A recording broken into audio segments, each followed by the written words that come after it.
Handa raw ang Malacanang na isapubliko ang Statement of Assets, Liabilities and Net Worth o SALN ng Presidente at ng Gabinete, pero para lang sa lehitimong layunin. Ayon kay Executive Secretary Lucas Bersamin, hindi dapat basta-basta lang ilabas ang SALN dahil pwedeng makompromiso ang kaligtasan ng mga opisyal.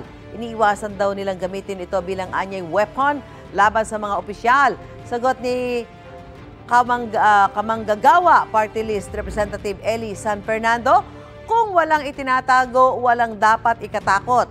Para kay ML Party List Representative Leila de Lima, hindi dapat hanggang salita lang ang paglaban sa korupsyon. Dapat daw patunayan ng Pangulo na iba siya sa sinundan niyang pinuno. Sabi naman ni Akbayan Party List Representative Percy Sendanya, taliwas sa panawagan ng taong bayan para sa transparency ang paglagay ng mga harang sa paglalabas ng SALN. Paglilinaw naman ng Malacanang, sinusunod lang nila ang guidelines na inilatag ng Ombudsman.